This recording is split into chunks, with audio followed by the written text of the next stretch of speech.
أرسله بالحق بشيرا ونذيرا وداعيا إلى الله بإذنه وسراجا منيرا أما بعد فإن خير الحديث كتاب الله وخير الهدي هدي محمد صلى الله عليه وسلم وشر الأمور محدثاتها وكل محدثة بدعة وكل بدعة ضلالة وكل ضلالة في النار أعوذ بالله من الشيطان الرجيم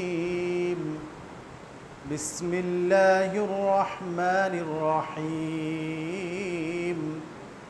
قاف والقرآن المجيد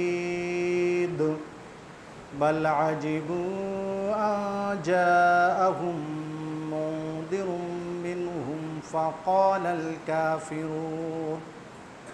فقال الكافرون هذا شيء عجيب أإذا متنا وكنا ترابا ذلك رجع بعيد قد علمنا ما تنقص الأرض منهم وعندنا كتاب حفيظ وقال الله تعالى في موضع آخر ولا تقربوا الزنا إنه كان فاحشة وساء سبيلا عن عبد الله بن زايد رضي الله عنه قال سمعت رسول الله صلى الله عليه وسلم يقول إن أخاف عليكم الزنا والشهوة الخفية رواه الترغيب والترهيب بإسناد حسن সম্মানিত জুমা জামাতের উপস্থিতি, সর্বাগ্রে সেই মহান রব্বুল আলামিনের শুকরিয়া আদায় করি যাঁর অশেষ অনুগ্রহে জুমার সালাতের জন্য মসজিদে সমবেত হতে পেরেছি, তাই বলি আলহামদুলিল্লাহ। অতঃপর দরুদ ও সালাম বর্ষিত হোক সর্বকালের সর্বশ্রেষ্ঠ মহামানব সৈয়দুল মুরসালিন খাতামুন নবীন মুহাম্মদুর রাসূলুল্লাহ সাল্লাল্লাহু আলাইহি ওয়াসাল্লামের প্রতি। সম্মানিত উপস্থিতি, বিশ্বব্যাপী করোনা ভাইরাসের প্রাদুর্ভাবে দীর্ঘদিন আপনাদের মাঝে উপস্থিত হতে পারিনি। আল্লাহ রাব্বুল আলামিন সুস্থ শরীরে আপনাদের মাঝে আসার সুযোগ দিয়েছেন, দুটি কথা বলার সুযোগ দিয়েছেন, তাই আবারও আল্লাহ শুকরিয়া আদায় করে আলহামদুলিল্লাহ। আমি আপনাদের সামনে কোরআন মাজিদের একটি আয়াত তেলাওয়াত করেছি। রাসূলুল্লাহ সাল্লাল্লাহু আলাইহি ওয়াসাল্লামের বাণীর মধ্যে হতে একটি হাদিস উল্লেখ করেছি। এর আলোকে আজকে আমার জুমায় আলোচনার বিষয় ধর্ষণ, ব্যভিচার ও ইসলামী সমাধান। বর্তমান বিশ্বব্যাপী, বিশেষ করে আমাদের প্রিয় মাতৃভূমি বাংলাদেশকে নিয়েও বললে এই সমস্যাটি ব্যাপক আকার ধারণ করেছে। বর্তমানে ধর্ষণ এবং ব্যভিচার বাংলাদেশে ব্যাপক আকার ধারণ করেছে। ইতিমধ্যে সম্প্রতি ঘটে যাওয়া কয়েকটি ধর্ষণের চিত্র বাংলাদেশের সচেতন মানুষের হৃদয়ে নাড়া দিয়েছে যে আমরা পর্যায়ক্রমে কোন পরিস্থিতির শিকার হচ্ছি। একজনের কাছে আরেকজনের নিরাপত্তা কতটুকু। তো চলুন আমরা একটু বিশ্লেষণ করি যে উদ্ভূত পরিস্থিতি বা এই সমস্যা সমাধানের জন্য ইসলামের কোনো দিক নির্দেশনা আছে না নেই। উল্লিখিত বিষয়ের উপরে আমরা কোরআন এবং সুন্নাহ এবং বাস্তবতার নিরিখে কিছু কথা বলে আলোচনার ইতি টানবো ইনশাআল্লাহ। ওমা তৌফিকি ইল্লা বিল্লাহ আলাইহি তাওয়াক্কালতু ওয়া ইলাইহি উনীব।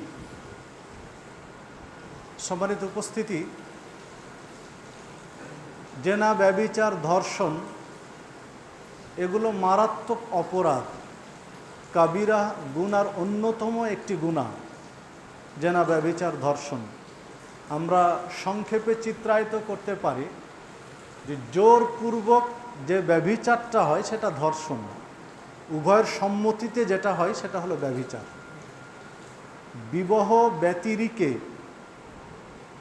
একজন পুরুষ একজন নারীর সাথে দৈহিক মিলামিশা করার একমাত্র বৈধ পন্থা হলো বিবাহ।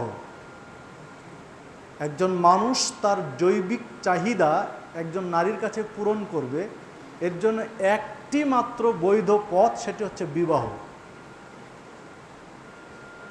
ব্যতিক্রম আরেকটি ক্ষেত্র রয়েছে কৃতদাসীর সাথে, তো সেই ক্ষেত্রটা এখন এই জন্যই বলছি না যেহেতু এখন সারা বিশ্বেই কৃতদাসী পন্থা নেই, এজন্য ওই বিষয়টি আমার আজকের আলোচনায় নিয়ে আসছি না আর কি।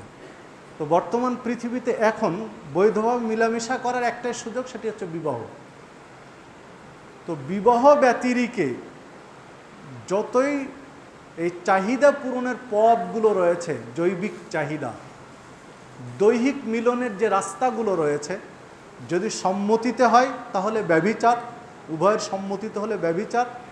আর সম্মতি ব্যতিরেকে বল প্রয়োগ, জোরপূর্বক বা আর কোনো প্রতারণার ফাঁদে ফেলে, তাহলে এগুলো ধর্ষণ। তো ধর্ষণ সম্পর্কে ইসলামের নীতিমালা কি দেখুন, ইসলাম এটি কিভাবে মূল্যায়ন করে। আল্লাহ রাব্বুল আলামিন কোরআন মাজিদের সূরা বানি ইসরাইল 32 নম্বর আয়াতে উল্লেখ করেছেন, ওয়ালা তাকরাবুস জিনা, তোমরা ব্যভিচার তো দূরের কথা, ব্যভিচারের ধারে কাছেও যেও না, তোমরা ব্যভিচারের নিকটবর্তী হয়েও না। ব্যভিচার করা অনেক দূরের কথা, তার নিকটেও যাবে না, ব্যভিচার হয়ে যেতে পারে, ব্যভিচারের সম্ভাবনা রয়েছে, ওই পথেও পা বাড়াতে ইসলাম নিষেধ করেছে। যে পথে পা বাড়ালে ব্যভিচার হতে পারে, ওই পথে পা বাড়াতে ইসলাম নিষেধ করেছে, ইসলাম নিরুৎসাহিত করেছে। তো সেই পথগুলো কি, সুযোগ পেলে সময় সাপেক্ষে বলার চেষ্টা করবো ইনশাআল্লাহ। তো তোমরা ব্যভিচারের নিকটবর্তী হয়েও না, ধারে কাছেও যেও না।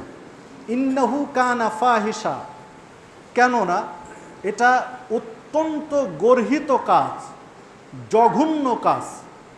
ওয়াসাআ সাবিলা, এবং অপছন্দনীয় রাস্তা, অপছন্দনীয় পন্থা। জৈবিক চাহিদা পূরণের জন্য নিকৃষ্টতম, অপছন্দনীয় একটি পথ হচ্ছে জেনা, ব্যভিচার, ধর্ষণ। আল্লাহ রাব্বুল আলামিন নিষেধ করলেন যে ইসলামী শরীয়তে হারাম এবং কাবিরা গুনাহ, বড় কাবিরা গুনাহ। কাবিরা গুনার শ্রেণীবিন্যাস করলে সিরিয়ালে যে কয়েকটি আসে তার মধ্যে জেনা, ব্যভিচার একটি। ঠিক রাসূলুল্লাহ সাল্লাল্লাহু আলাইহি ওয়াসাল্লাম তার সাহাবীদের যে সকল বিষয় ভয় করতেন, যে সাহাবীরা বা পরবর্তী মুসলিম উম্মাহ, পরবর্তী মুসলিমরা যে বিপদগুলোয় পা বাড়াবে ভয় করতেন রাসূলুল্লাহ সাল্লাল্লাহু আলাইহি ওয়াসাল্লাম, তার মধ্যে জেনা, ব্যভিচার একটি।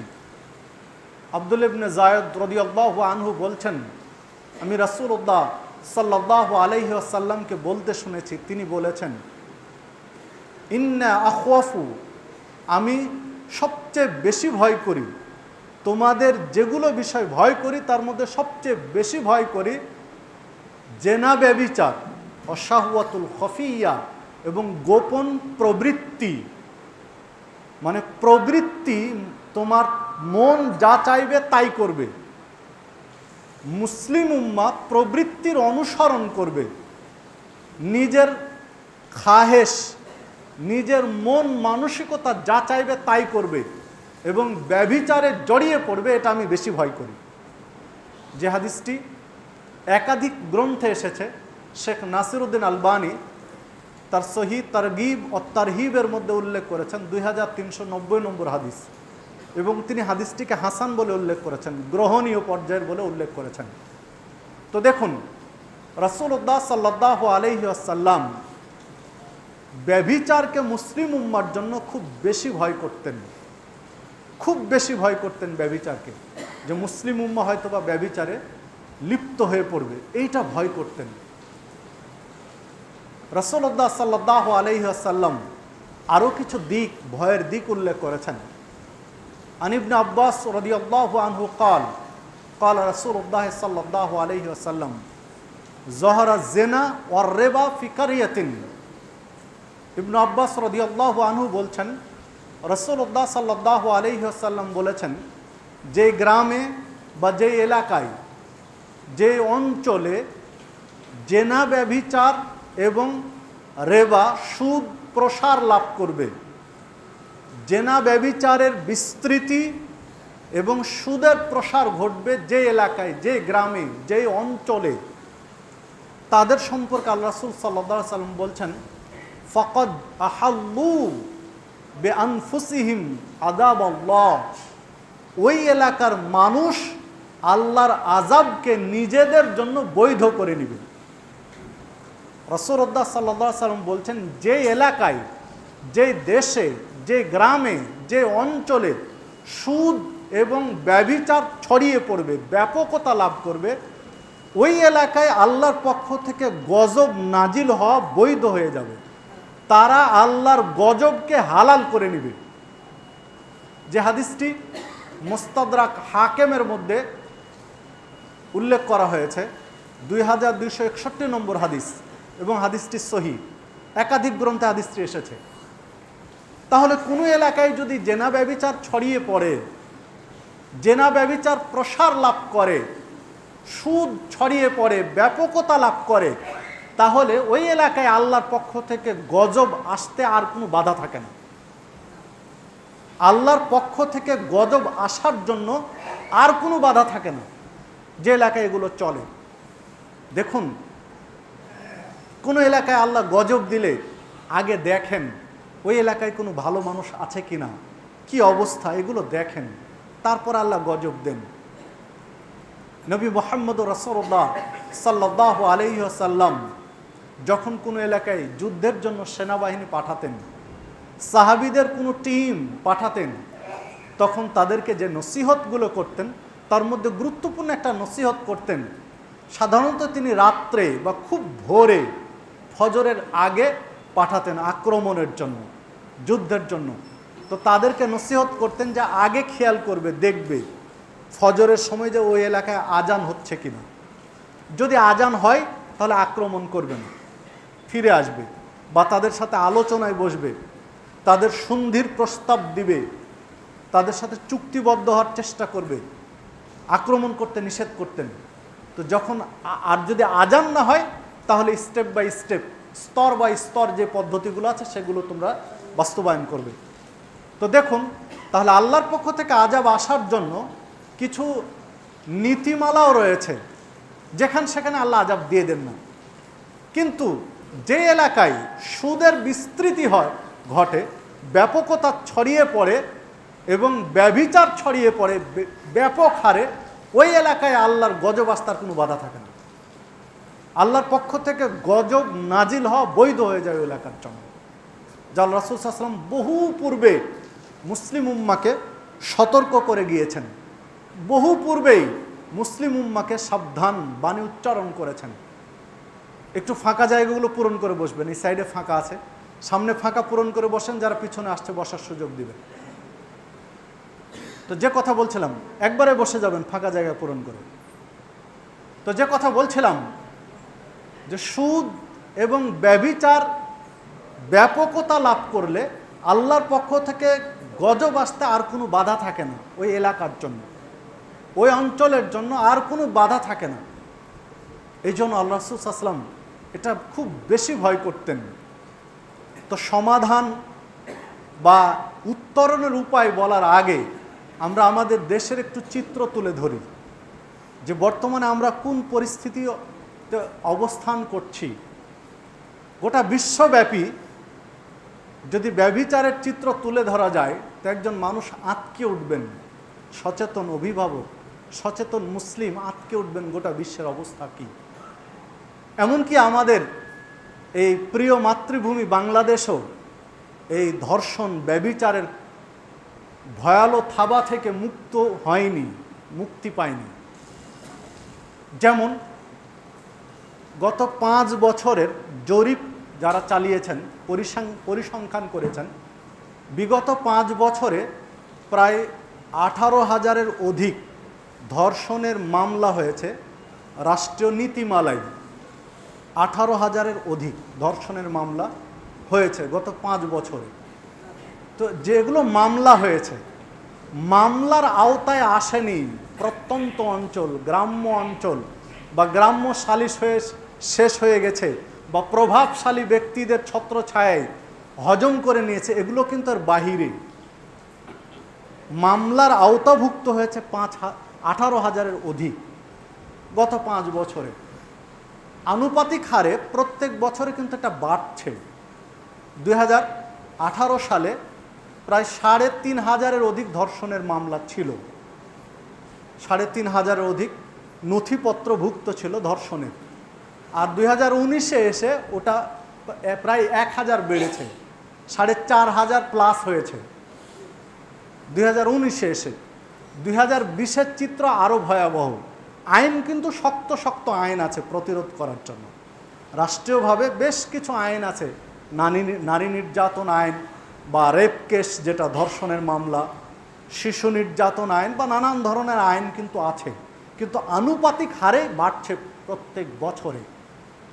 সম্প্রতি যে ঘটে গেছে কয়েকটি ঘটনা, এই সম্প্রতিকালে এই কয়েক মাসের মধ্যে, যেটা বাংলাদেশে সবচেয়ে তুমুল আলোচনার মধ্যে রয়েছে, সিলেটের এমসি কলেজের গণধর্ষণ।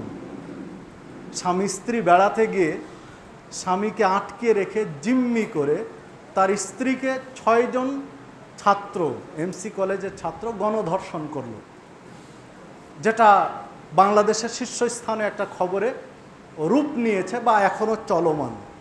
কয়েকজন গ্রেফতার হয়েছে ইতিমধ্যে, জানি না তাদের কী হবে, আল্লাহ ভালো জানেন। এটা একটা দিক। এর মধ্যে এটা 8-10 দিনের ঘটনা। একই রকম একটা ঘটনা ঘটল পার্বত্য অঞ্চলে এই কয়েকদিনের ব্যবধানে। একই ধরনের ঘটনা ঘটলো এই কয়েকদিনের ব্যবধানে রাজশাহীর তানোর অঞ্চলে। এক গির্জার ফাদারের দ্বারা 15 বছর এক তরুণী ধর্ষিতা হলো। সেও আত্মগোপন করছে গিয়ে বিশপে, তাকে শেল্টার দেওয়ার চেষ্টাও করেছে বিশপ, কিন্তু যাই হোক মামলা মোকদ্দমার ফাঁকে গ্রেফতার হয়েছে ফাদার। এখন রায় কি হবে সেটা হয়তো বা জনগণ দেখতে পাবে বা আদৌ পাবে না, আল্লাহ ভালো জানেন। এরপরে 2018 সালে না 2020 সালে ঘটে যাওয়ার সবচেয়ে জঘন্যতম কাহিনীর একটা হলো 4 বছরের শিশু ধর্ষিতা হয়েছে এই 2020 সালে। আর একটা ঘটেছে 2020 সালে 5 বছরের শিশু ধর্ষিতা হয়েছে। তো 4 বছরের শিশু, 5 বছরের শিশু এই কুরুচি, বিকৃত রুচির মানুষের কাছ থেকে নিরাপদে নয়। তাহলে আমরা কোন পর্যায়ে অবস্থান করছি? এখানে আরেকটা দিক লক্ষ্য করুন, যে 6 জন পুরুষ মানুষ ধর্ষণ করছে একটা নারীকে জিম্মি করে। তো একটা পুরুষ একটা নারীকে নগ্ন হয়ে ভোগ করছে 5 জন পুরুষের সামনে। এটাকে মানুষের কায়দা আপনি মানুষের কাতারে কোন দৃষ্টিতে ফেলতে পারবেন? যার ন্যূনতম হিতাহিত জ্ঞান আছে, লজ্জা বোধ আছে, লজ্জার 1% যার বাকি আছে, ওই লোকটা কি পারে আরেকজন পুরুষের সামনে ব্যভিচার করতে, ধর্ষণ করতে? তাদেরকে মানুষের কাতারে ফেলাও কঠিন। এরা মানুষ নামের পশু, বরং পশুর চেয়েও তারা খারাপ। হ্যাঁ, এই সভ্য সমাজের সভ্যতা গর্বী কোনো ব্যক্তি বলতে পারেন যে আমি মানুষ থেকে তাদেরকে বের করে দিচ্ছি? জি না, আমি বের করে দিইনি। আল্লাহ রাব্বুল আলামিন 1500 বছর আগে কুরুচিপূর্ণ এরকম ব্যক্তিদেরকে মানুষের কাতার থেকে খারিজ করে দিয়েছেন, বের করে দিয়েছেন। সূরা আরাফ 179 নম্বর আয়াত খুলে একটু মিলান, পড়েন, তাফসীরটা দেখেন, একটু বুঝেন, ভাবেন যে আল্লাহ রাব্বুল আলামিন কি বলেছেন। আল্লাহ রাব্বুল আলামিন বলছেন, ওয়ালাকাদ জারানা লি জাহান্নামা কাসীরাম মিনাল জিন্নি ওয়াল ইনস, আমি অধিকাংশ মানুষকে এবং জিনকে সৃষ্টি করেছি জাহান্নামে নিক্ষেপ করার জন্য। কেন? লাহুম কুলুবুন লা ইয়াফকাহুনা বিহা, আমি তাদের কল্ব দিয়েছি, কিন্তু এরা কল্ব দিয়ে অনুধাবন করে না, তাদের অন্তর দিয়ে, তাদের হৃদয় দিয়ে, তাদের আত্মা দিয়ে বিচার বিশ্লেষণ করে না। আলাহুম আয়ুনুন লা ইউবসিরুনা বিহা, আমি তাদের দুইটা চক্ষু দিয়েছি এই পৃথিবীর সত্য মিথ্যা, ন্যায় অন্যায়, হক না হক বিচার বিশ্লেষণ করার জন্য, দেখার জন্য, শিক্ষা গ্রহণ করার জন্য আমি তাদের দুইটা চক্ষু দিয়েছি, কিন্তু এই দুই চক্ষু দিয়ে তারা দেখে না, দেখেও না দেখার ভান করে। সত্যটা, হকটা, ন্যায়টা, কল্যাণটা দেখেও না দেখার ভান করে পাশ কাটিয়ে এড়িয়ে চলে। আলাহুম আযানুন লা ইয়াসমাউনা বিহা, আমি তাদের দুইটা কান দিয়েছি, শ্রবণ শক্তি দিয়েছি, যেন তারা সত্যটা শুনে, হৃদয় দিয়ে উপলব্ধি করে, চোখ দিয়ে দেখে সামনের পথে পা বাড়ায়। কিন্তু তারা কান দিয়ে শোনে না, শুনে এদিক দিয়ে বের করে দেয় আর এক দিক দিয়ে। শোনা তাদের কোনো প্রতিক্রিয়া সৃষ্টি করে না হৃদয়ের মধ্যে।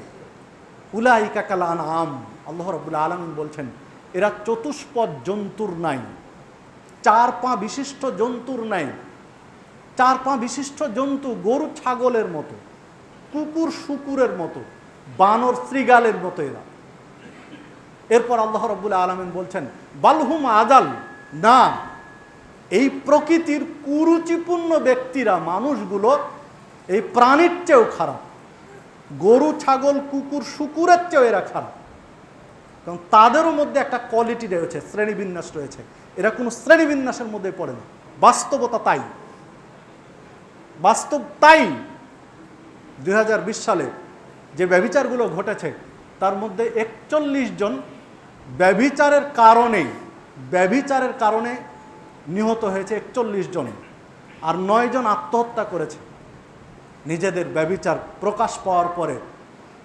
লজ্জায় মুখ দেখাতে পারবে না এই সমাজকে, এই সমাজে তার বেঁচে থাকা প্রয়োজন মনে করেনি, এই লজ্জার মুখ কিভাবে দেখাবে, যার কারণে নিজের জীবন নিজে শেষ করে দিয়েছে। যদিও ইসলামে এটি হারাম, আত্মহত্যার কোনো সুযোগ ইসলামে নেই। যত বড়ই বিপদ হোক না কেন, আত্মহত্যার বিধান ইসলামে রাখা হয়নি, কিন্তু তারা করেছে।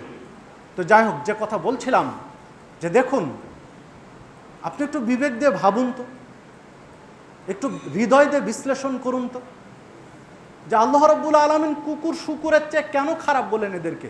বালহুম আযাল কেন বললেন? যারা চতুষ্পদ জন্তুর চেয়েও খারাপ কেন বললেন? মানুষকে তো বললেন।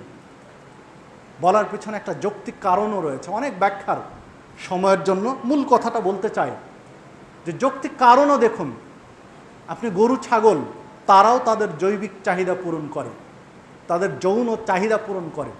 কুকুর শুকুরও তাদের চাহিদা পূরণ করে, বা আর অন্যান্য প্রাণীও তার চাহিদা পূরণ করে। কিন্তু গোটা বাংলাদেশ কেন, গোটা পৃথিবী চষে আপনি একটা দৃষ্টান্ত উপস্থাপন করতে পারবে না যে ষাঁড় যে গাভীর কাছে তৃপ্তি লাভ করেছে, তৃপ্তি লাভ করে তখনই ওই সময়েই ওই টাইমেই ষাঁড়টা ওই গাভীটাকে হত্যা করেছে, এরকম কোনো রেকর্ড পৃথিবীতে পাবেন না। একটা কুকুর তার বিপরীত লিঙ্গের একটা কুকুরের সাথে তার চাহিদা পূরণের পরে ওই সময়ে ওই কুকুরকে হত্যা করেছে কুকুরে, এইরকম রেকর্ড গোটা পৃথিবীর ইতিহাসে খুঁজে কেউ দিতে পারবেন না। মানে তাদেরও একটা চিন্তা রয়েছে, যার কাছে তৃপ্তি লাভ করেছে তাকে হত্যা করবে কিভাবে, এই চিন্তাটুকু আল্লাহ তার মাথায় দিয়েছে। কিন্তু এই মানুষরূপী জানোয়ারগুলোকে, এই মানুষরূপী পশুগুলোর মধ্যে এই চিন্তাটাও নেই। অথচ মানুষ সৃষ্টির মধ্যে সর্বশ্রেষ্ঠ সৃষ্টি। মানুষকে আল্লাহ বিবেক দিয়েছেন যা কোনো প্রাণীকে বিবেক দেননি। মানুষকে যত সুন্দর বিবেক দিয়েছেন, যত বিশ্লেষণের ক্ষমতা দিয়েছেন, পৃথিবীতে কোনো প্রাণীকে এত বিশ্লেষণের ক্ষমতা দেননি। মানুষকে আল্লাহ রাব্বুল আলামিন পৃথিবীতে সবার ঊর্ধ্বে তুলে ধরেছেন। যারা ইনসানে কামেল, একজন পূর্ণাঙ্গ মানুষ, কোরআন এবং সুন্নাহর দৃষ্টিতে যারা পূর্ণাঙ্গ মানুষ, আল্লাহ রাব্বুল আলামিন তাদেরকে তুলে ধরেছেন ফেরেশতাদের উপরে।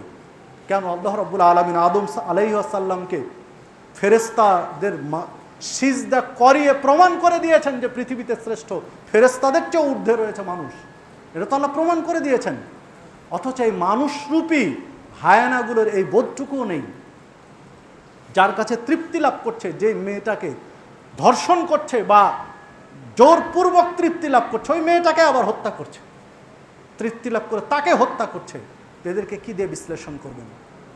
একে তো একাধিক ব্যক্তির সামনে নগ্ন দেহে একজন নারীকে ধর্ষণ করছে, দ্বিতীয়ত নারীকে আবার হত্যা করছে। সম্মানিত উপস্থিতি, এই ঘুণে ধরা সমাজ থেকে আপনাকে আমাকে উঠে আসতে হবে। এই পরিবেশ আপনাকে আমাকে সামাল দিতে হবে। এই যে ব্যক্তিগুলো, যে নারীগুলো ঝরে পড়েছে এই দেশ থেকে, তাদের এই হৃদয়ের যন্ত্রণা শুধু তাদের নয়, প্রত্যেকটা সুস্থ বিবেকের মানুষকে কিন্তু নাড়ায় দিয়ে গেছে। এই স্থানে তো আপনার মেয়েটাও হতে পারত, আপনার বোনও তো এই স্থানে হতে পারত, আপনার মাও তো হতে পারত, আপনার খালাও তো হতে পারত। ইসলামের কি চমৎকার বিধান! নবী মুহাম্মদুর রাসূলুল্লাহ সাল্লাল্লাহু আলাইহি ওয়াসাল্লাম সাহাবীদেরকে বসে নসিহত করছেন, বিভিন্ন বিষয়ে নসিহত করছেন। হঠাৎ এক সাইডে একজন যুবক দাঁড়িয়ে গেলেন। আবু উমামা রাদিয়াল্লাহু আনহু বলছেন, ওই যুবক দাঁড়িয়ে গিয়ে বলছেন, ইয়া রাসূলুল্লাহ সাল্লাল্লাহু আলাইহি ওয়াসাল্লাম, আমি আজকে আপনার কাছে একটা অনুমতি চাই। তো তুমি কি অনুমতি চাও? তো আমাকে ব্যভিচার করার অনুমতি দিন, আমাকে অনুমতিটা দিন যে আমি ব্যভিচার করব। কারণ যে আমি যুবক, আমার যৌবনের পূর্ণ বিকাশ ঘটেছে, কিন্তু বিয়ে করার মতো অ্যাবিলিটি তার নেই। তাই ব্যভিচার করার সুযোগ চাচ্ছে, অনুমতি চাচ্ছে ভরা মজলিসে। সাহাবীরা উপস্থিত, একাধিক সাহাবী মানে উঠেছেন ক্ষিপ্ত হয়ে যে তাকে মারবেন, তাকে ধরে ফেলবেন, তাকে পিটাবেন, এইরকম পরিস্থিতি। আল্লাহ রাসূল সাল্লাল্লাহু আলাইহি ওয়াসাল্লাম বলছেন, থামো, রহমাতুল লিল আলামিন, বিশ্ববাসীর জন্য রহমত, মডেল গোটা পৃথিবীবাসীর জন্য। যে কি সমাধান দিবেন এই যুবককে, কি বুঝাবেন তিনি? আল্লাহ রাসূল সাল্লাল্লাহু আলাইহি ওয়াসাল্লাম বলছেন, থামো, ওকে ছেড়ে দাও। আল্লাহ রাসূল সাল্লাল্লাহু আলাইহি ওয়াসাল্লাম কাছে ডাকলেন, কাছে ডাকিয়ে নিজের কাছে বসালেন যুবককে। বসে বলছেন যে আচ্ছা, তুমি যে ব্যভিচার করার অনুমতি চাইলে, একজন নারীর সাথে ব্যভিচার করবে, তো তুমি একটা নারীর সাথে ব্যভিচার করতে চাও বা যে কাজটা করতে চাও, সেম ঠিক এই কাজটাই যদি তোমার মায়ের সাথে কেউ করে, তাহলে তুমি কি দৃষ্টিতে এটা নিবে, কিভাবে তুমি এটা নিতে চাও? তখন যুবক উত্তর দিচ্ছে, আল্লাহর কসম, আমার মা বাবা আপনার জন্য কুরবানি হয়ে যায়। মানে এটা আরবদের একটা রীতি ভাষা, যে আল্লাহর কসম, আমি কোনোভাবে এটা মেনে নিব না যে আমার মায়ের সাথে একজন ব্যভিচার করবে। তখন আল্লাহ রাসূল সাল্লাল্লাহু আলাইহি ওয়াসাল্লাম বলছেন যে ঠিক আছে, তোমার মায়ের সাথে নয়, তোমার মেয়ের সাথে যদি কেউ ব্যভিচার করে, তাহলে তুমি এটা কোন দৃষ্টিতে নিবে? তখন একই উত্তর দিচ্ছে, আল্লাহর কসম, আমার বাবা মা আপনার জন্য কুরবানি হোক, আমি এটা কোনোভাবেই মেনে নেব না, আমি ছেড়ে দেবো না এটা। তো ঠিক আছে, তোমার মেয়ের সাথে নয়, এটা যদি তোমার বোনের সাথে কেউ ব্যভিচার করে, তাহলে তুমি কি করবে? তো আল্লাহর কসম, আমি তাকে ছেড়ে দেব না। তো ঠিক আছে, তোমার বোনের সাথেও নয়, এটা যদি তোমার ফুপুর সাথে কেউ করে, তাহলে তুমি কি করবে? বলছে না, কোনোভাবে আমি মেনে নেব না। তাহলে তোমার খালার সাথে যদি কেউ ব্যভিচার করে, তাহলে তুমি কি করবে? তো আমি কোনোভাবে এটা মেনে নিতে পারবো না।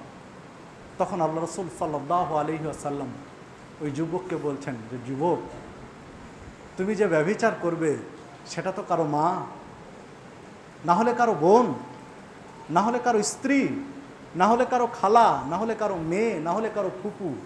তো তুমি যেভাবে মেনে নিতে চাও না, তাকে পিটাতে চাও বা তুমি বদলা নিতে চাও, তো তুমি যার কাছে যাবে তারও তো কেউ আছে, সেও তো এটা মেনে নিবে না। তো তুমি এটা কি করে চাও অনুমতি? তোমার ভাবে যে মেয়েটা, তারও তো আপনজন এটা মেনে নিবে না। তো যুবক থমকিয়ে গেছে, আর মুখে কথা নেই। রাসূলুল্লাহ সাল্লাল্লাহু আলাইহি ওয়াসাল্লাম তার পিঠে হাত বুলাচ্ছেন আর কথাগুলো বলছেন। তখন যুবক বলছে, আল্লাহ রাসূল সাল্লাল্লাহু আলাইহি ওয়াসাল্লাম, আপনি তাহলে আমার জন্য একটু দোয়া করে দিন। রাসূলুল্লাহ সাল্লাল্লাহু আলাইহি ওয়াসাল্লাম তার পিঠে হাত দিয়ে আল্লাহ রাব্বুল আলামিনের কাছে তিনটি কথা বলেছিলেন, যে আল্লাহ, তুমি এই যুবককে ক্ষমা করে দাও, এর পাপগুলোকে আল্লাহ তুমি ক্ষমা করে দাও। দ্বিতীয় কথা বললেন যে আল্লাহ, তুমি তাকে ধৈর্য ধরার তৌফিক দান করো। তৃতীয়ত কথা বললেন, আল্লাহ, তুমি তাকে ব্যভিচার থেকে মুক্ত রাখো। তো সাহাবীরা বলছেন, যারা উপস্থিত ছিলেন, যে ওই যুবক ব্যভিচার করা তো দূরের কথা, বেগানা নারীর দিকে কোনোদিন চোখ তুলে তাকাতেও দেখিনি, তাকে তাকাতেও না। ইসলামের সমাজ ব্যবস্থা দেখুন, ইসলাম কিভাবে শিখিয়েছে। যে হাদিসটা ইমাম আহমদ ইবনে হাম্বল তার মুসনাদ আহমদের মধ্যে উল্লেখ করেছেন, 22,265 নম্বর হাদিস, এবং হাদিসটি গ্রহণীয় সানাদে রয়েছে, হাদিসটি সানাদ সহিহ। তো দেখুন ইসলাম কি চমৎকারভাবে একজন যুবকের আমূল চেঞ্জ করে দিল, পরিবর্তন করে দিল। তো যেখানে যে চিকিৎসা দরকার সেখানে সেই চিকিৎসারই প্রয়োজন। আবার ব্যভিচার ঘটে গেছে তখন রাসূলুল্লাহ সাল্লাল্লাহু আলাইহি সাল্লাম কঠোর, বিচার ব্যবস্থায় তখন আবার কঠোর। ব্যভিচার হয়নি তখন বুঝাচ্ছেন কত ঠান্ডা মাথায়, বাস্তবতার নিরিখে। আর ব্যভিচার হয়ে গেছেন তখন আর কোনো ছাড় নেই, তখন অত্যন্ত কঠোর, নীতিতে কঠোর, ইসলামের বিধান প্রয়োগে কঠোর। আল্লাহ রাব্বুল আলামিন সূরা নূরের 2 নম্বর আয়াতে উল্লেখ করেছেন, আয-যানিয়াতু আয-যানি ফাজলিদু কুল্লা ওয়াহিদিম মিনহুমা মিয়াতাল জালদা। ব্যভিচারী পুরুষ এবং ব্যভিচারী নারী প্রত্যেককে 100 বেত্রাঘাত করো, প্রত্যেককে 100 বেত্রাঘাত করো। এই আয়াতের শেষ অংশে গিয়ে বলছেন আল্লাহ রাব্বুল আলামিন, যে মারতে গিয়ে, প্রহার করতে গিয়ে তোমাদের হৃদয়ে যেন কোনো অনুভূতি বা সহানুভূতি বা মায়া মমতা না আসে। মারতে গিয়ে যেন মায়া মমতা, স্বজন প্রীতি না আসে, মায়ার সৃষ্টি না হয়। নির্দয়ের মতো দয়া মায়া মমতাহীনভাবে 100 লাঠি পিটাতে বলছেন আল্লাহ রাব্বুল আলামিন ব্যভিচারী পুরুষ এবং নারীকে।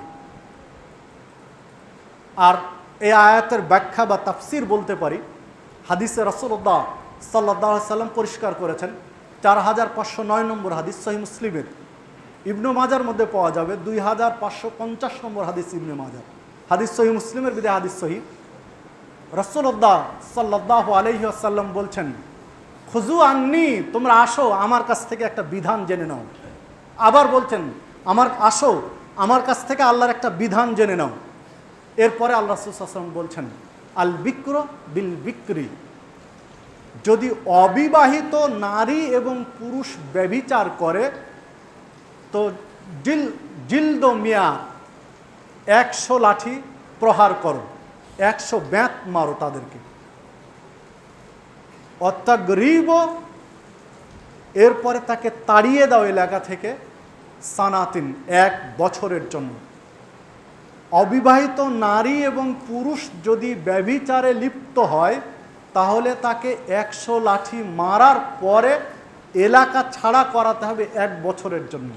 1 বছর এলাকায় থাকতে পারবে না সে। আর যদি অসাইয়্যিব বিসাইয়্যিব, যদি বিবাহিত নারী পুরুষ ব্যভিচারে লিপ্ত হয় তাহলে রাসূল সাল্লাল্লাহু আলাইহি ওয়াসাল্লাম বলছেন 100 লাঠি মারো, প্রহার করো, এরপর রজম, তাকে পাথর নিক্ষেপ করে হত্যা করে দাও। যে হাদিস সহিহ মুসলিমের।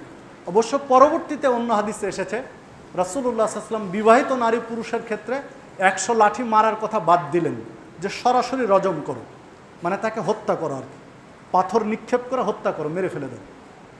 তো দেখুন ইসলামের বিধান পরিষ্কার। যদি বিয়ের পূর্বে কোনো নারী পুরুষ ব্যভিচারে লিপ্ত হয় তাহলে তাকে 100 বেত মারতে হবে, 100 লাঠি মারতে হবে, এবং মারার ক্ষেত্রে কোনো মায়া মমতা রাখা যাবে না।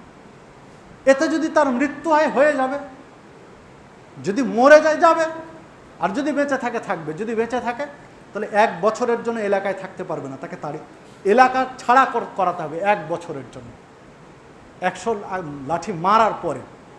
আর যদি বিবাহিত নারী পুরুষ এই পাপে লিপ্ত হয়, ব্যভিচার বা ধর্ষণে, তাহলে তার যখন সাক্ষ্য প্রমাণ হয়ে যাবে, সাক্ষ্য প্রমাণ হয়ে যাওয়ার পরে এই পৃথিবীতে তার বেঁচে থাকার আর কোনো সুযোগ নেই, কোনো রাস্তা নেই, দ্বিতীয় কোনো পথ তার জন্য খোলা নেই। তার একটাই শাস্তি, মৃত্যুদণ্ড।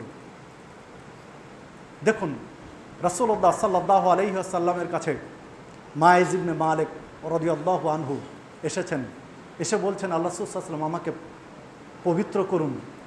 তো আল্লাহ রাসূল সাল্লাল্লাহু আলাইহি ওয়াসাল্লাম বললেন, তাকে দূর করে দিলেন যে যাও, কি হয়েছে? আবার বলছেন না, আমাকে পবিত্র করুন। 3 বার যখন এ কথা বললেন, তখন রাসূল সাল্লাল্লাহু আলাইহি ওয়াসাল্লাম সাহাবীদেরকে বলছেন যে আচ্ছা, মায়েজ ইবনে মালিক কি পাগল? বলছে না, তার মাথা ঠিক আছে। ও কি নেশা করে এসেছে দেখো তো। তো সাহাবীরা তার মুখের কাছে নাক নিয়ে গেলেন যে না, কোনো গন্ধ নেই নেশা। বলছে না, নেশা করেনি। তখন আল্লাহ রাসূল সাল্লাল্লাহু আলাইহি ওয়াসাল্লাম বলছেন, তুমি কি করেছো যে পবিত্র হতে চাচ্ছ? তোমার সমস্যা কি? তখন বলছেন আল্লাহ রাসূল সাল্লাল্লাহু আলাইহি ওয়াসাল্লাম, আমি আমার প্রবৃত্তিকে দমন করতে পারিনি, আমি ব্যভিচার করে ফেলেছি। তিনি বিবাহিত পুরুষ, আমি ব্যভিচার করে ফেলেছি। সাহাবীদেরকে আল্লাহ রাসূল সাল্লাল্লাহু আলাইহি ওয়াসাল্লাম বললেন, যাও মায়েজ ইবনে মালিককে নিয়ে যাও, তার কোমর পর্যন্ত পুঁতে দাও, যেন পালাতে না পারে, দৌড়াদৌড়ি করতে না পারে।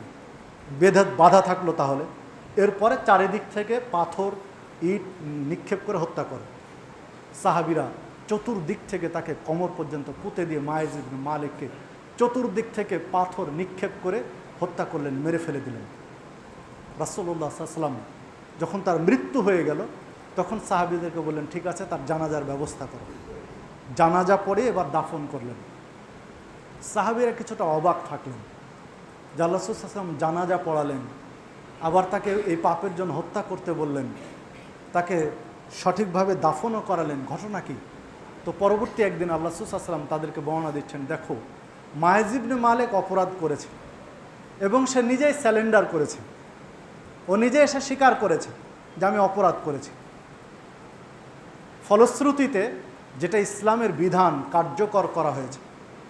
তো আল্লাহর কাছে মায়েজ ইবনে মালিক এমনভাবে তওবা করেছে মৃত্যুর আগে, এমনভাবে নতি স্বীকার করেছে যে মায়েজ ইবনে মালিকের ক্ষমাটা যদি গোটা পৃথিবীর অপরাধীদেরকে ভাগ করে দেওয়া হয়, তো গোটা পৃথিবীর অপরাধীদেরকে আল্লাহ ক্ষমা করে দিবেন। আল্লাহ তাকে ক্ষমা করে দিয়েছেন। শুধু তাকে নয়, তার অপরাধ, তার ক্ষমাটা গোটা পৃথিবীর অপরাধীদের জন্য যথেষ্ট হয়ে যেত যদি ভাগ করে দেওয়া হতো। এইভাবে ক্ষমা চেয়েছে, এই জন্য আল্লাহ তাকে ক্ষমা করে দিয়েছেন। তো সম্মানিত উপস্থিতি, যে কথা বলছিলাম যে দেখুন, ক্ষমা চেয়েছেন আল্লাহ রাসূল সাল্লাল্লাহু আলাইহি ওয়াসাল্লাম, তার বিধান কার্যকর করেছেন, আল্লাহ তাকে ক্ষমাও করেছেন। কিন্তু বিধান কার্যকরের ক্ষেত্রে তিনি কোনো ধরনের শিথিলতা অবলম্বন করেননি। মায়েজ ইবনে মালিকের ঘটনার কয়েকদিন পরে গামেদি বংশের আজাদ গোত্রের একজন মহিলা এসে বলছেন, তাহিরনি, হে আল্লাহ রাসূল সাল্লাল্লাহু আলাইহি ওয়াসাল্লাম, আমাকেও পবিত্র করুন। তো তোমার কি সমস্যা? তখন বলছেন, প্রথমত আল্লাহ রাসূল সাল্লাল্লাহু আলাইহি ওয়াসাল্লাম ফিরিয়ে দিলেন, যাও তওবা করো। তখন ওই মহিলা বলছেন যে আমাকে ফিরিয়ে দিচ্ছেন কেন? আপনি যেমন মায়েজ ইবনে মালিককে ফিরিয়ে দিতে চাচ্ছিলেন প্রথমে, আমাকেও কি ঠিক ওইভাবে ফিরিয়ে দিতে চাচ্ছেন? না, আমি ফিরিয়ে যেতে চাই না, আমাকে পবিত্র করুন। তো তোমার অপরাধ কি? তো বলছেন, দেখুন আমার পেটে বাচ্চা চলে এসেছে, এটা আমার ব্যভিচারের ফসল। আমি অপরাধ করেছি, ব্যভিচার করেছি, আমার পেটে বাচ্চা, আপনি পবিত্র করুন। আল্লাহ রাসূল সাল্লাল্লাহু আলাইহি ওয়াসাল্লাম বলছেন যে দেখো, যাও তুমি বাচ্চা প্রসব করে তারপরে আসো। দেখুন রহমাতুল লিল আলামিন কীভাবে বিষয়টা ডিল করছেন, একটু ভাবুন। ফিরিয়ে দিলেন। যখন বাচ্চা প্রসব হলো, বাচ্চাটাকে একটা ন্যাকড়ার মধ্যে ওই মহিলা নিয়ে এসেছেন। এসে আল্লাহ রাসূল সাল্লাল্লাহু আলাইহি ওয়াসাল্লামের দরবারে এসে বলছেন যে এই নিন বাচ্চা, আমার প্রসব হয়েছে, এবার আমাকে পবিত্র করুন। তুমি যাও, তোমার বাচ্চাকে দুধ পান করো, অন্য খাবার খেতে শিখলে তারপরে নিয়ে আসো। তো বেশ কিছুদিন পরে আল্লাহ রাসূল সাল্লাল্লাহু আলাইহি ওয়াসাল্লামের কাছে ওই বাচ্চাকে নিয়ে এসেছেন যে দেখুন আল্লাহ রাসূল সাল্লাল্লাহু আলাইহি ওয়াসাল্লাম ও এখন অন্য খাবার খেতে শিখে। যখন আল্লাহ রাসূল সাল্লাল্লাহু আলাইহি ওয়াসাল্লামের দরবারে নিয়ে এসেছেন বাচ্চাটিকে, তখন একটা রুটির টুকরো হাতে দিয়ে নিয়ে এসেছেন, মানে প্রমাণ দেওয়ার জন্য। বাচ্চাটা রুটির টুকরো ছিঁড়ে ছিঁড়ে খাচ্ছে, মানে আল্লাহ রাসূল সাল্লাল্লাহু আলাইহি ওয়াসাল্লামকে বোঝাতে চাচ্ছেন যে নরম খাবার তো খেতে পারে, শক্ত খাবার রুটিও খেতে পারে বাচ্চা, আমি এইভাবে গড়ে দিয়েছি বাচ্চাকে, মানে এখন যে কোনো খাবার খেয়ে সে বেঁচে থাকতে পারবে। আল্লাহ রাসূল সাল্লাল্লাহু আলাইহি ওয়াসাল্লাম বাচ্চাটিকে নিলেন, নেওয়ার পরে একজন মুসলিমকে লালন পালনের দায়িত্ব দিয়ে বললেন, যাও মরুভূমিতে নিয়ে গিয়ে কোমর পর্যন্ত পুঁতে দিয়ে তাকে রজম করো, পাথর নিক্ষেপ করে হত্যা করো। করা হলো তাই। কিন্তু একটা মানুষের জীবন তার সহজে পাথরের নিক্ষেপে যেতে চায় না, সময় লাগে। অনেক সময় ধরে পাথর নিক্ষেপ করছেন সাহাবীরা, কিন্তু তার জীবন যাচ্ছে না। খালিদ ইবনে ওয়ালিদ রাদিয়াল্লাহু আনহু প্রায় শতাধিক যুদ্ধের প্রধান সেনাপতি, যোদ্ধা, তিনি বড় একটা পাথর হাতে নিয়ে ঠিক মাথা বরাবর নিক্ষেপ করলেন। পাথরটা গিয়ে মাথায় লাগলো, মাথা ফেটে ফিনকিয়ে দিয়ে রক্ত বেরিয়ে এসে খালিদ বিন ওয়ালিদ রাদিয়াল্লাহু আনহু কাপড়ে লাগলো। খালিদ বিন ওয়ালিদ রাদিয়াল্লাহু আনহু একটু গালির স্বরে, বিরক্তির স্বরে গালি সূচক কিছু কথা বলেছিলেন, যে তোমার মতো একটা নোংরা বা নষ্টা মহিলার রক্ত আমার গায়ে কাপড়ে লাগলো, অপবিত্র রক্ত ইত্যাদি এ ধরনের কিছু কথা বলেছিলেন। কি বলেছিলেন তা নেই, তবে কিছু তিরস্কারমূলক গালি সূচক কথা বলেছিলেন। আর ওই আঘাতেই ওই মহিলার শেষ নিঃশ্বাস ত্যাগ হয়, মারা যায়।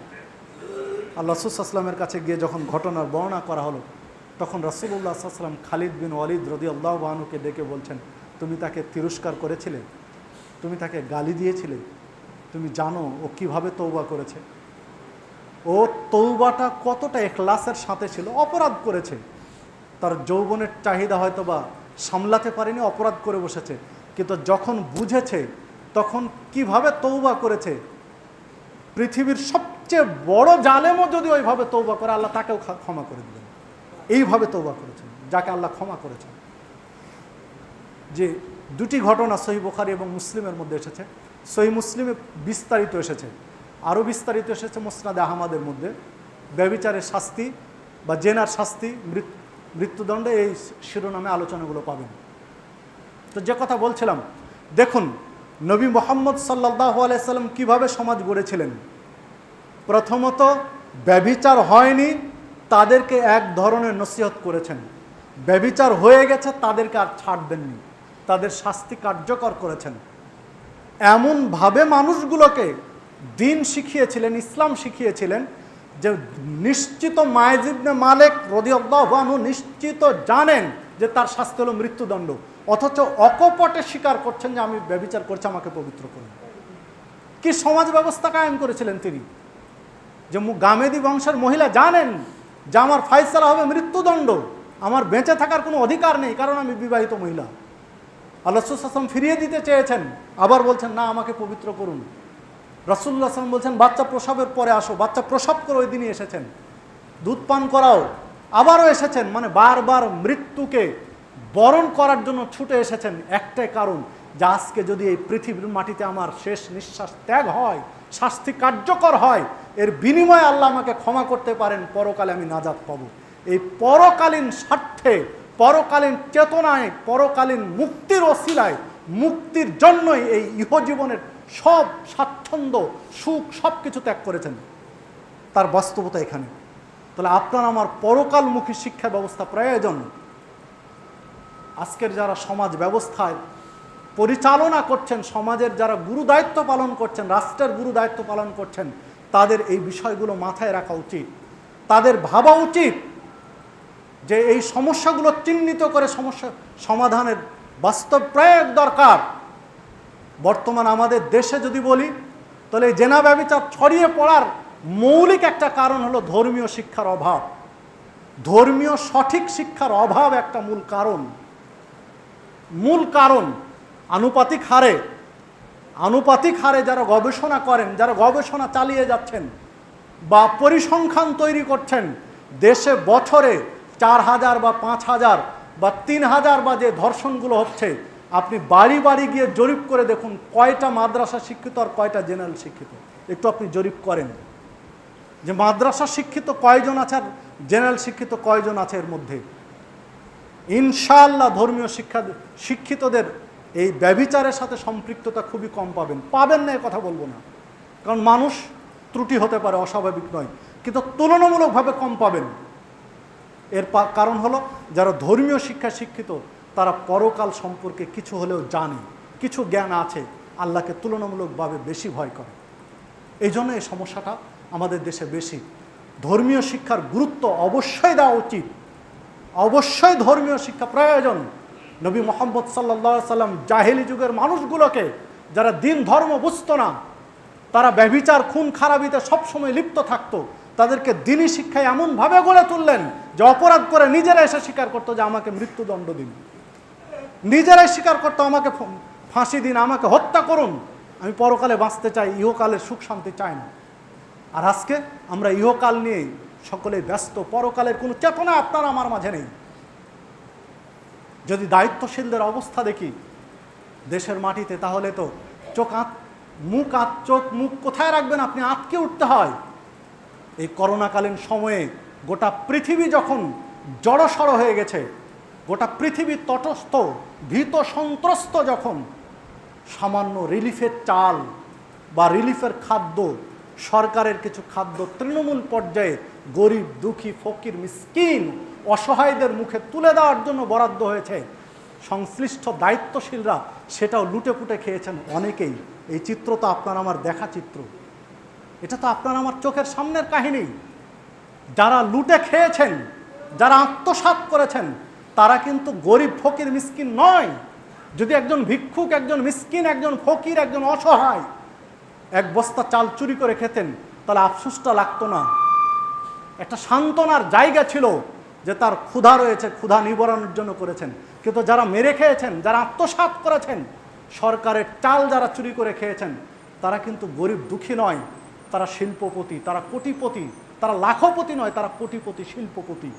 তাদের ধন সম্পদের হিসাব হয়তো সে নিজেই জানে না, তারা মেরে খাচ্ছে। তা আপনি কী দিয়ে বুঝাবেন যে আপনি আমি কোন জায়গায় অবস্থান করছি? আপনার দিনই শিক্ষা যে নেই, তাই আপনার আমার অবস্থা কি আপনার আমার একটু হিসাব করা উচিত। বাস্তবতায় দেখুন, দশের জিনিস, জনগণের সম্পদ, সেটা যেই স্তরে হতে পারে, রাষ্ট্রীয় হতে পারে, মসজিদের হতে পারে, মাদ্রাসার হতে পারে, স্কুলের হতে পারে, দশের যে কোনো জিনিস যেগুলো 5 জনের সম্পদ, একজনের নয়, এই জাতীয় 1 টাকা যদি কেউ আত্মসাৎ করে, তার জন্য পরকাল হিসাব দেওয়া খুব কঠিন, পরকালে পার হওয়া কঠিন। আল্লাহ রাসূল সাল্লাল্লাহু আলাইহি ওয়াসাল্লাম সাহাবীদেরকে বলছেন, তোমাদের যেন এমনটা না হয় যে কেউ বিচারের মাঠে উপস্থিত হবে, আমার সাহাবীরা, আমার উম্মাত বিচারের মাঠে উপস্থিত, একটা ঘোড়া নিয়ে উপস্থিত হবে, কাঁধে ঘোড়া, চিহি করে ডাকছে ঘোড়া, কেউ একটা গরু হাম্বা হাম্বা ডাকছে, গরু কাঁধে নিয়ে উপস্থিত, একটা ছাগল ম্যাঁ করে ডাকছে, আর ছাগল বিচারের মাঠে উপস্থিত তার কাঁধের উপরে, কারণ সেটা ছিল তার আত্মসাতের। একটা গাড়ি আত্মসাৎ করেছি, এই যে রিলিফের চাল বা আর কিছু আত্মসাৎ করেছে, এটা কিন্তু বিচারের মাঠে কাঁধের উপরে থাকবে। 100 বস্তার চাল চুরি করে নিয়েছে, 100 বস্তার চাল কাঁধের উপরে থাকবে, যেটা সহিহ মুসলিমের স্পষ্ট হাদিস, একদম পরিষ্কার হাদিস, যে যা আত্মসাৎ করেছি সেটা নিয়ে কিন্তু বিচারের মাঠে উপস্থিত হতে হবে। তা আসুন আমরা একটু আত্মসমালোচনা করি। যেখানে 10-এর সম্পদ রয়েছে, যেই সেক্টরগুলোতে, যেই জায়গাগুলোতে 10-এর সম্পদ রয়েছে, যদি দায়িত্ব দিতে চাই, দ্রুত আগে সরে যাওয়া উচিত। যত দূরে থাকা যায় ততই কল্যাণ, যত দূরে থাকা যায় ততই কল্যাণ। কিন্তু আমরা সেটা নেওয়ার জন্য আগ্রহী থাকি বেশি। লক্ষ লক্ষ নয়, কোটি কোটি টাকা খরচ করছি যে ওই সরকারের ওই গুরুত্বপূর্ণ পদগুলো গ্রহণ করার জন্য, যেখানে দূরে থাকা উচিত। আসুন আমরা একটু বিশ্লেষণ করি। যে কথা বলছিলাম যে ব্যভিচার, ধর্ষণ এগুলো বেড়ে গেছে অনেক বেশি, তার একটা মৌলিক কারণ হচ্ছে ধর্মীয় শিক্ষার অভাব। মানুষ যদি আখেরাতমুখী চিন্তা করে, পরকালমুখী চিন্তা করে, তাহলে দুনিয়ার লোভ লালসা থেকে দূরে থাকতে পারবে। কারণ আসল ঠিকানা আপনার আমার কবর, মাত্র কয়েকশো গজ দূরে গেলেই তো গোরস্থান।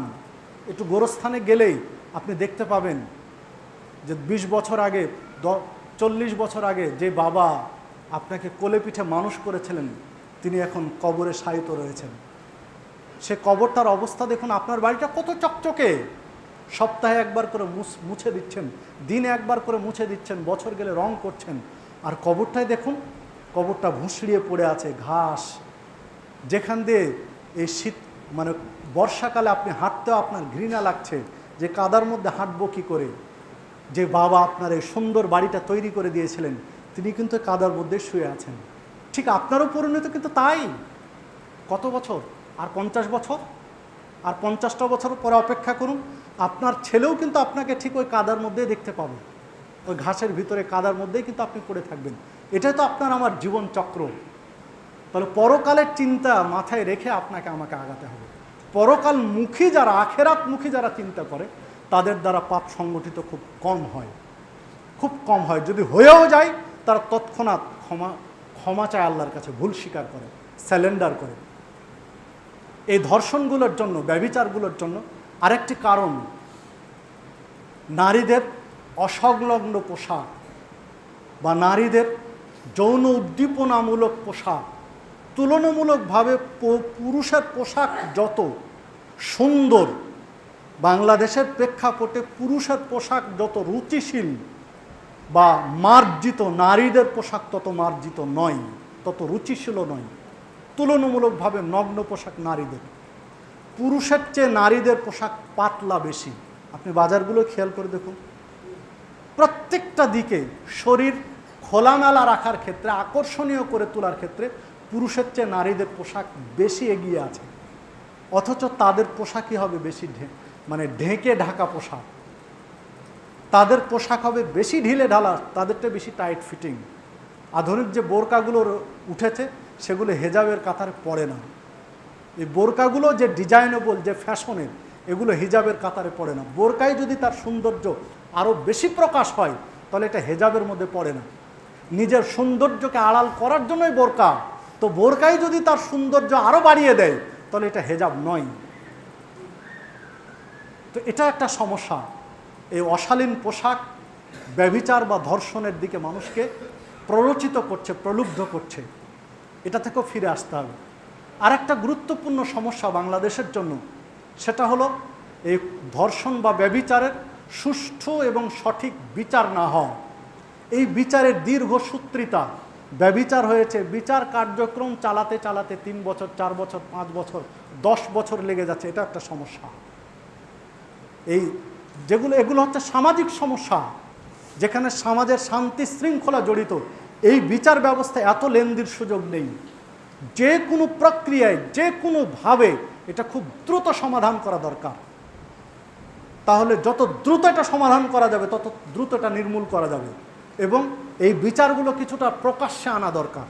এই বিচার ব্যবস্থাগুলো যেগুলো সামাজিক সমস্যা, এটা একটা সমাজের জন্য বড় সমস্যা। এই সমস্যাটার বিচার কিছুটা জনসম্মুখে আনা দরকার। যদি জনসম্মুখে কার্যকর করা না হয় তাহলে অন্তত প্রত্যেকটা চ্যানেলকে সেখানে সুযোগ দেওয়া দরকার প্রচার করার জন্য, যে একজন ব্যভিচারী বা একজন ধর্ষকের বিচার হয়েছে, তার মৃত্যুদণ্ড কার্যকর করা হয়েছে। সেই মৃত্যুদণ্ড বা অবিবাহিত নারী পুরুষের 100 ব্যাত মারা হয়েছে, 1 বছরের জন্য জেলখানায় কারা নির্বাসন দেওয়া হয়েছে।